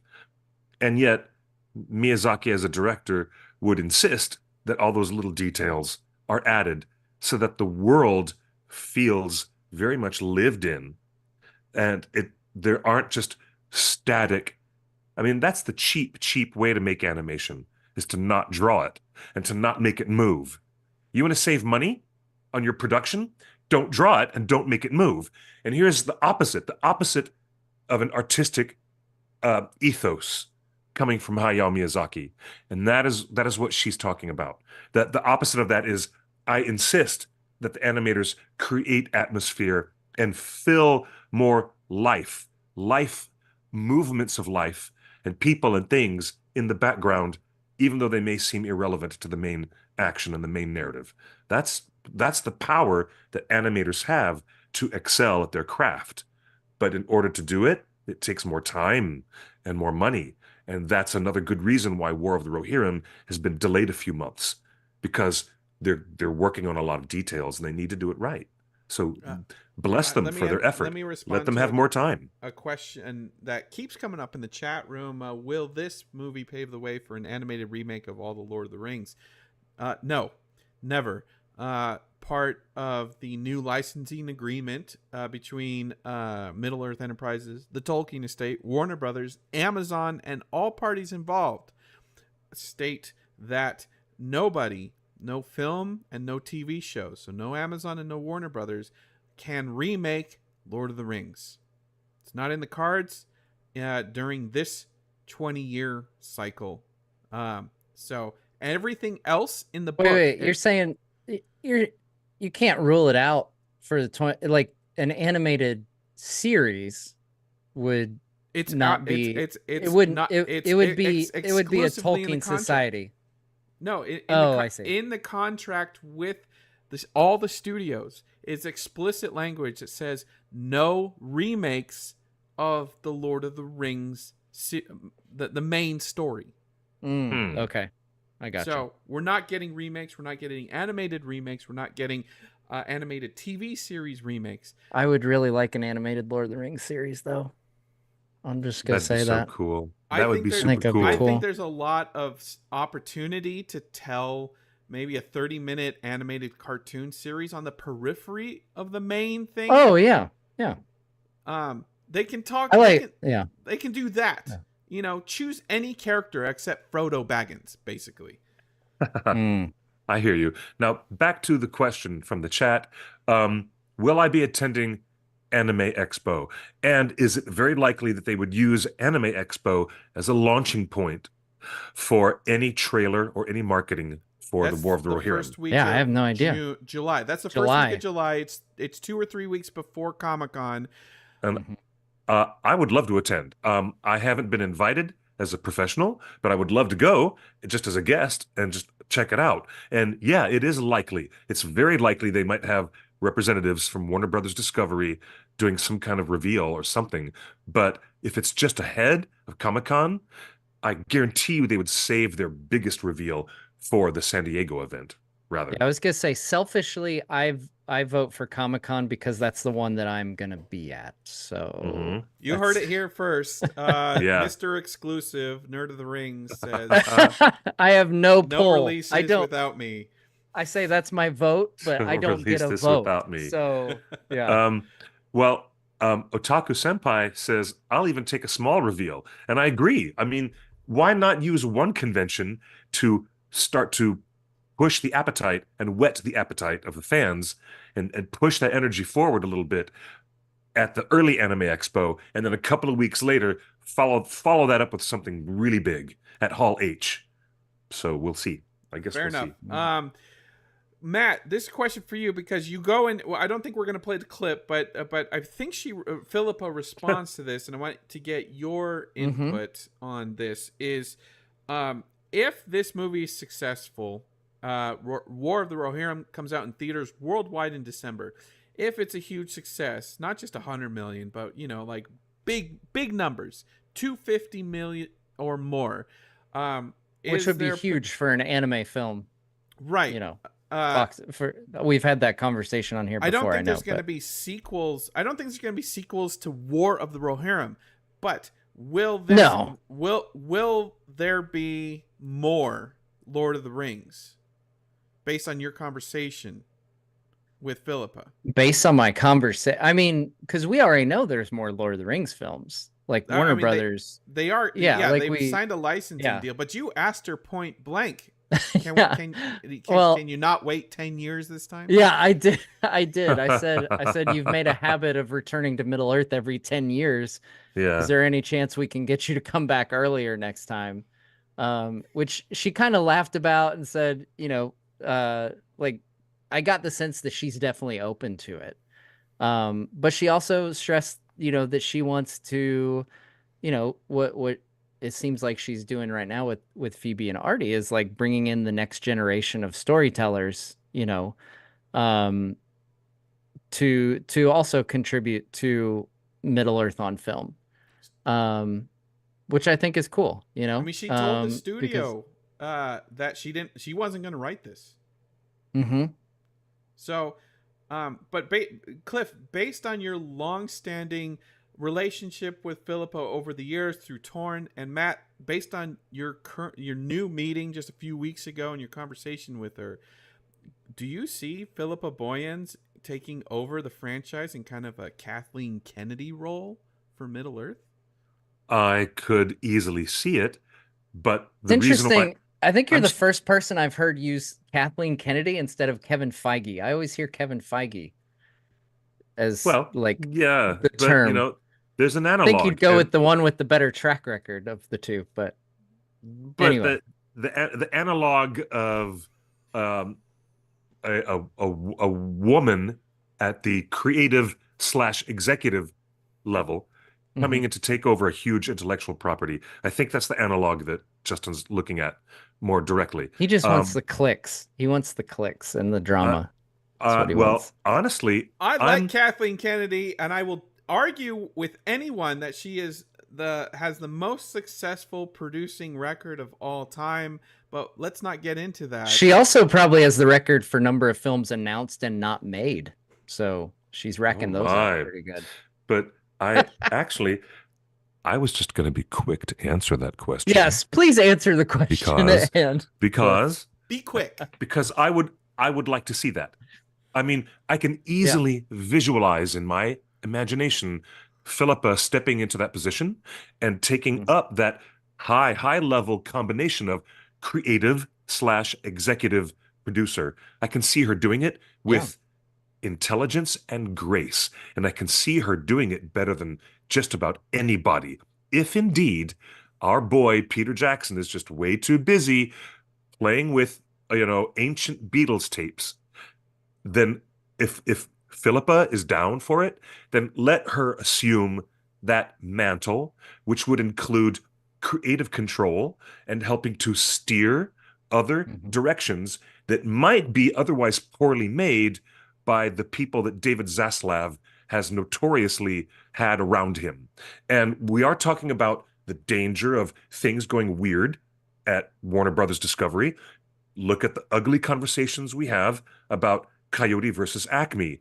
And how busy. Let's talk about ugly things. Let's talk about beautiful things. You're talking about a studio that has made headlines. This same studio has made. No, I'm going to finish. I love this guy, but he's going to talk over me. The studio is making headlines in some of the most ugly and unfortunate ways possible. You have to admit that's true.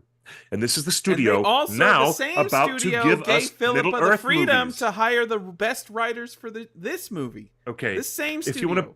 If you want to point at the studio doing something right, they have the whole team working with Denis Villeneuve on Dune parts 1, 2, and 3. That's the good stuff that they're doing correctly. The stuff that they're not doing correctly is also making headlines, trying to delete a completed Rohirrim animated film for a tax write-off. Rohirrim is in that category of good things that the studio is doing. Yes, it is. Yes, it is. Yes, it is. But I want to follow that up with a single sentence. Let Philippa, or someone as competent as Philippa Boyens, somebody that we trust, let her come in and do the job instead of it falling into the wrong hands. That's all. That's all I'm saying. The vibe I got from the video, that you guys should watch the whole thing because there's so many more nuggets of information in there. Yeah. But it's an hour and 15 minutes long. It's a lot. It's longer than it's not as long as this podcast, but it's worth watching because you can see basically Phillips says, "Hey, if you guys go see this movie and give it a big box office, we can make more of these." So I wouldn't put those words into her mouth. I think that's a logical conclusion in any. That's the vibe I got. Cinematic situation. Obviously. Matt, do you want to tell me what this poster that you just sent me? Let me bring it up. Oh yeah, I was just it's fun because I've talked to some of my artist friends and they're all fired up now that we're starting to get some War of the Rohirrim. I almost said Warhirrim. War of the Rohirrim news. And so yeah, some of my friends on Instagram that are artists have been like throwing together fan posters because they're all pumped up. So I think this one was Jason. Jason Benulo. Sorry, I didn't want to get his last name wrong there. Jason Benulo. You can follow him on Instagram. But so this is one of the two that he released today. And I love how on your Twitter account. Yeah, I did. Yeah. And they he had to get creative, because we've had so little artwork. So he's got the Helm artwork that we've seen in front of the door of Helm's Deep, and then that's actually a collectible from Weta. The helmet is Arwen's Rohan helmet that was never seen in the films, but that was the prop. So he kind of had that stand in for Hera's helmet, essentially. And then I've actually been messaging. I'm not going to send it yet because it's still a work in progress. I don't want to send a work in progress, but give him time to finish it. But yeah, the fans are fired up creatively. Yeah. Oh yeah.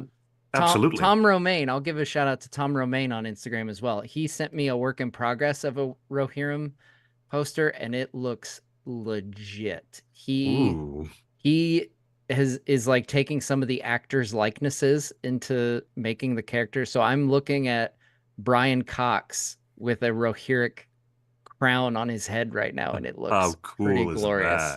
So how cool! I'll whet your appetite for that, but that's forthcoming.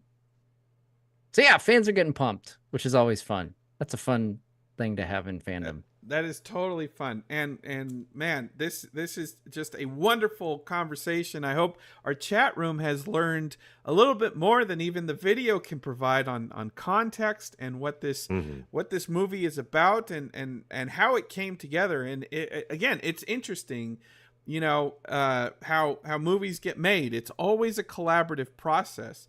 And, between the articles on theonering.net, if you go to the front page of theonering.net, we have a teaser of in print and links to our previous coverage from last year that talks about a little bit about the history of how this project came together. And in this interview, they talk a little bit about how it did come together and how the studio approached them first, and it was going to be anime first. And they're like, hey, we've got this all-star team of Lord of the Rings veterans from the film.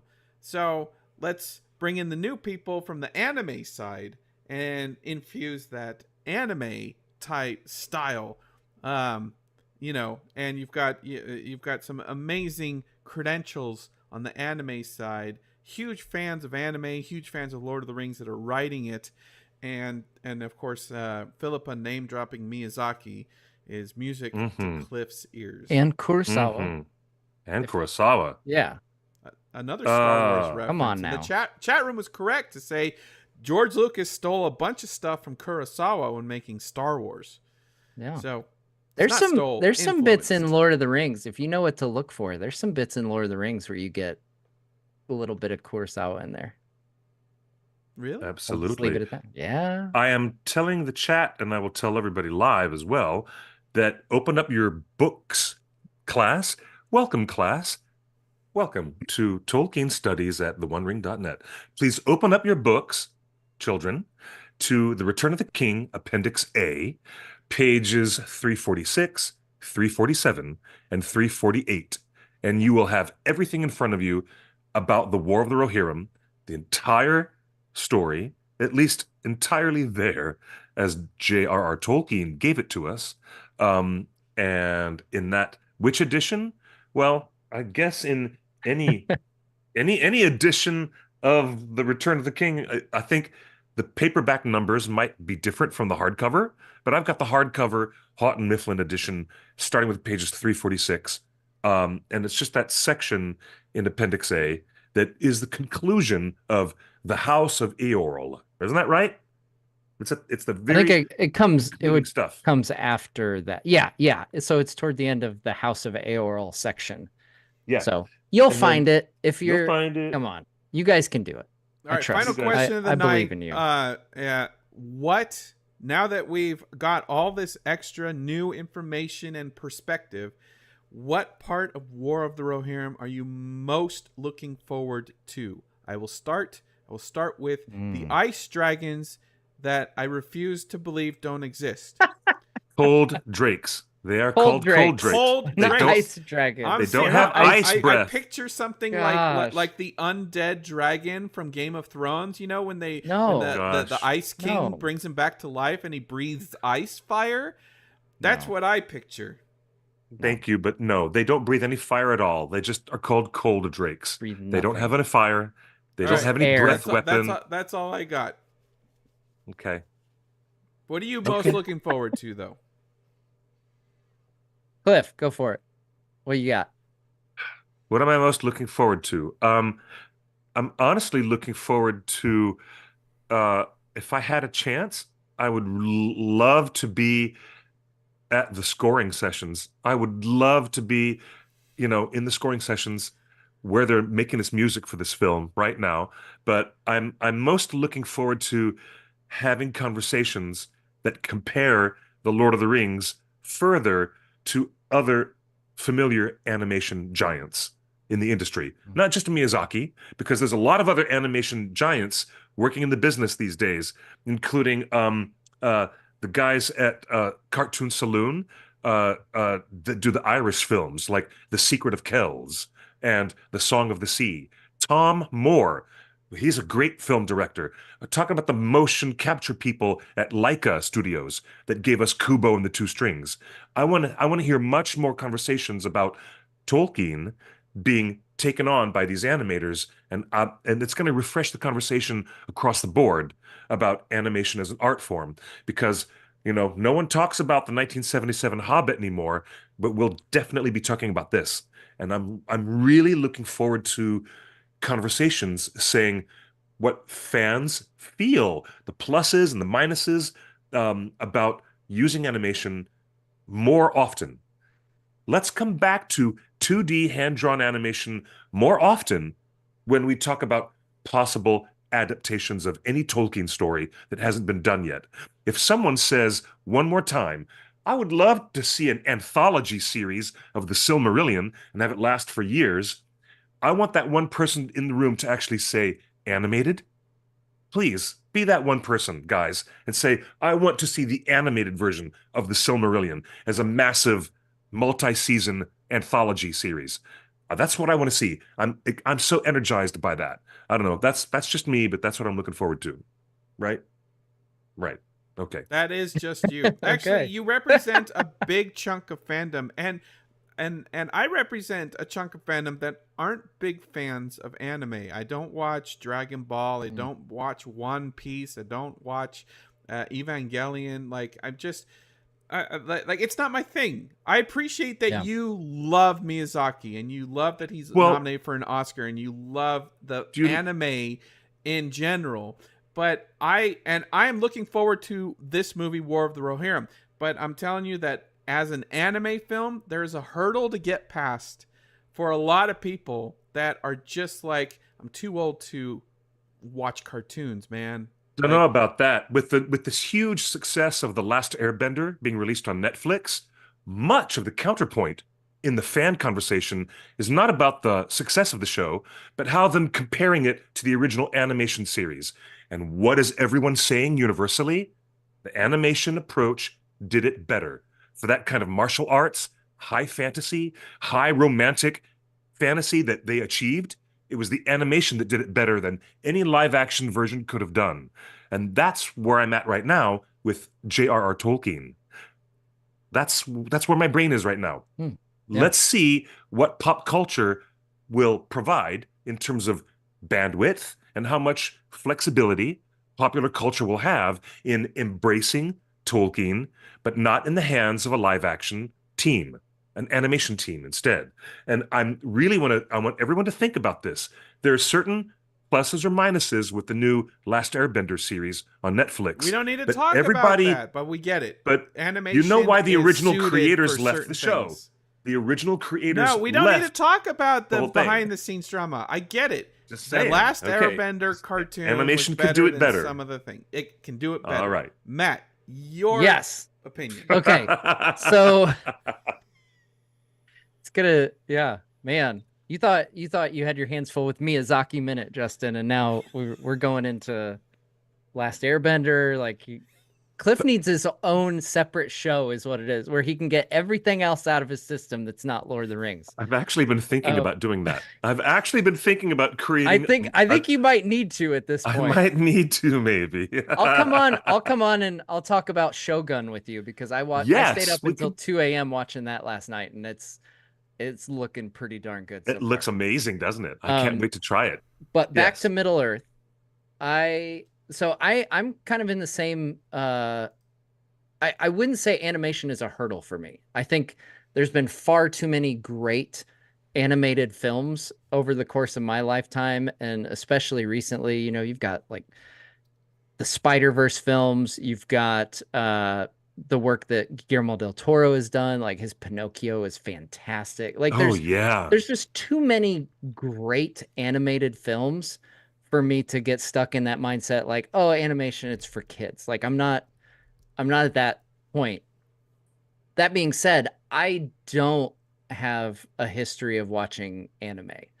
I can't even tell you when the last time I watched anime is. It might have been when I was in college. So this is going to be the first time that I've watched anime in a very long time, and the first time that I will ever have seen one in a movie theater. And I'm excited by that. I hope, like, it, you know, if this thing is good, like, maybe it opens the door, you know, to some other anime things that I'll check out. But I'm kind of saving it to see what it's like. Like, Middle Earth, something that, you know, I feel so passionate about and know so well. To see it in a totally new form is kind of exciting. Just going to the theater in December, like I said in my interview, going to the theater in December to see a Lord of the Rings movie, it just feels right. I hope there's a popcorn bucket. I hope it's not like the Dune popcorn bucket, but I hope there's a cool popcorn bucket with, like, it's a worm. Some Rohirrim. It's an ice worm. Things. It's an ice worm bucket. It's an ice worm. Goodness. Yeah. So, but most of what I'm looking forward to is just seeing a different kind of tale in Middle Earth. And I don't mean anime by that. I mean, you know, a tragedy. You know, throughout The Hobbit, Lord of the Rings, like, everything has been adapted so far. I don't feel like we've gotten any adaptations where we get true tragedy. Maybe the closest thing is some memorable deaths, like Theoden's death or Thorin Oakenshield's death. But to get a tale to which one? Thorin's death was his funeral, but not his death. Yeah, thank you, Otaku Senpai Boromir. Yeah, so we get these moments of tragedy, right? But overall, you know, like, this is the first one that I think will have very much a bittersweet ending. Like there will be a tale of resilience, but there's going to be so much loss along the way. And there's some horror elements. Like, you know, I envision, okay, so to boil it down like really super simply, this is not a 1-to-1, but the way that like the bad guys talk about John Wick in that first John Wick movie is kind of how Dunlendings should think about Helm Hammerhand. What a great by the end of it. Analogy. Like, that's great. Yeah, it's like one of those things like where the hero is like a horror bad guy where you are just so scared of him because of the crazy brutality and, you know, inescapable death that comes for you in the form of this character. Wow. Yeah, gosh, I'm excited to see a different kind of tale, a tale with some tragedy, resilience still, but to take us on that journey where we'll probably get our hearts ripped out a little bit. And, you know, especially if they do a really good job with the loss that Helm experiences, I feel like they could really pull on the heartstrings with some of the loss that he experiences. The more you've learned about War of the Rohirrim, has it made you more excited for this movie? Are you asking me or Cliff? Yeah, you. Oh, yeah, absolutely. Is it in good hands? I loved hearing, you know, I think one of my, there's a lot of good parts in that interview, but just going through the characters one by one and kind of getting a sense for, okay, what's this character's story about? What are the things that they're faced with? And it wasn't, you know, super detailed, but there was enough there that I was like, okay, we've got, you know, we went through 5 characters that all seem to have pretty compelling storylines and pretty compelling dynamics at play. And I feel like that's a sign of good things. Like if they can execute, it all comes down to execution, obviously. That's what we say every single time an adaptation comes out. You know, they've got to execute. But from the you know, bits that I've heard, I'm excited for what I've heard so far. And I think, you know, any good Tolkien adaptation will have an element of an ensemble cast with, you know, multiple storylines and layers to that story. And it seems like that's what they've set up here. Cliff, final chance for your audition to be a background voice actor for Rohirrim. The prompt is you're a Dunlending that is seeing Helm Hammerhand for the first time. What? No. I'm a Dunlending who's seeing Helm Hammerhand for the first time? What are you talking about? All right, that's so funny. You just scream in fear. In abject fear. You're just like, oh crap. Let me just scream in abject fear. You're so funny. You see him for the first time and you see him for the last time. He's clothed all in white, stalking you like a snow troll, as the text says. Yes. Oh my gosh. I mean, it's, you know, sometimes terror is silent. Okay. Now, I want to say thank you to everyone. That doesn't do for a good voiceover role, though. Not really. No, if you guys put me in front of an audition, I'm going to have actual dialogue. I will have dialogue. No, you won't. Background animation voices are all about deaths and screaming and war chants and war horns and yeah. You know. Yeah, and they're called hit sounds. If you're a video game voiceover, a lot of the time you're making sounds of being punched, kicked, tripping over things, bumping yourself into objects, and you know, generally like anything from an oof to a or whatever. You get hit by something, you know. All right, get the wind knocked out of you. Your prompt is you are a Dunlending, but you are getting killed by Helm Hammerhand, and you are dying, but you are proud to die at his hand. Okay. All right. A lot of emotions going on. In that case, I have the death blade. Let my stupid remote control represent the death blade. It's stabbed through my heart, and I look up at Helm Hammerhand and I say, "I know your face." No, I don't say that. That's somebody else's famous line. I'm just joking. You guys, it is time to close the show. All joking aside, I am very grateful for Matt, Nerd of the Rings, to have his great company, and he graces us with this really intelligent, nice, thoughtful interview that he put together with Philippa Boyens, and surprisingly, he pulled together the new writers who are working on The Lord of the Rings, The War of the Rohirrim, soon to be released later this very calendar year in theaters nationwide. It will not be streaming. December 13th, right? December 13th. That represents a day when so many Lord of the Rings films in the past had been released, right at the very second that slot, that mid-month. Yeah. That second week, third week of December. So congratulations again, Matt, on a great interview. And I'm feeling all kinds of positivity, a lot of uplift, great positivity and energy just from talking with everybody in the live chat and with you guys today about the next course that we're going to get. There's a smorgasbord, a huge buffet, of Tolkien stuff coming our way. And this is a sampling of something very tasty yet to come when this movie is released in theaters nationwide. So thanks everybody for joining us for a big old 2-hour Torn Tuesday. It has been a lovely thing to have you all here. Thank you, Justin Sewell, for pushing the buttons and pulling the strings. Matt, you can find him at Nerd of the Rings on all of his channels. Please click like and subscribe, and do that for us too. Click like and subscribe for theonering.net. Me, I'm at QuickBeam2000 on all social platforms.